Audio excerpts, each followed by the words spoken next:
Okay, can somebody please explain to me, like I'm a 5-year-old, what is the point in having qualified mortgages if we're originating loans in the mid to high 40s in terms of DTIs? What is the point?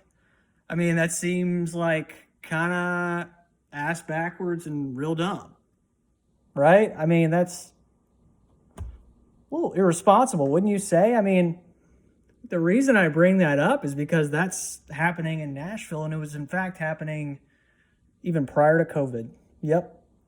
Yes, it was. So I think if anybody has actually looked at that origination data, you would realize all these folks saying things like, well, it's all these people from California moving in and paying cash. You know what? That may be true in the margin, but it's definitely not true in the aggregate.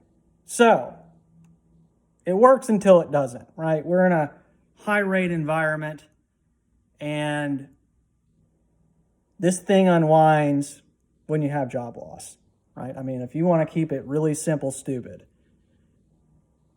that's where we go from here. And rates are still very elevated. You're seeing job loss here locally. That's even true in a place like Williamson County, where despite, if you want to think about a county aggregate level, quite affluent in terms of household incomes, is actually seeing some outright price declines right now, which I alluded to the fact that they were going to have issues out there, and people were like, oh, I don't know, man. Like, those incomes are so good, though. Not relative to home prices. No, they're not. It's all relative to something. I mean, my God, people are just so gullible and naive. And again, people for the most part are financing the purchase of their home around here, okay? If you look at things like the distribution of DTIs and LTVs and all that, you're going to realize that there's going to be issues. Now, is it necessarily going to impact home buyers that purchased pre-COVID? Maybe not necessarily. If you bought in the past couple of years, absolutely. You're going to have issues. I mean, you're already seeing things like delinquencies pick up here locally. They're going to go higher from here.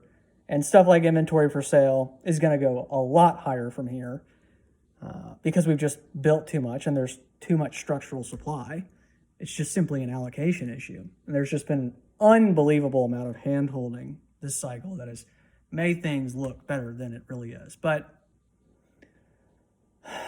look, I've heard people say stuff like all these California cash buyers and whatnot, and they're just lying.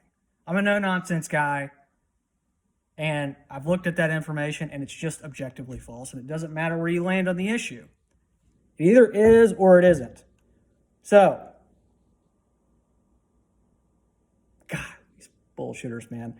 This is not an income-driven cycle. We are a credit-driven economy. Has been that way for a very long time. So everybody needs to quit being so naive, man.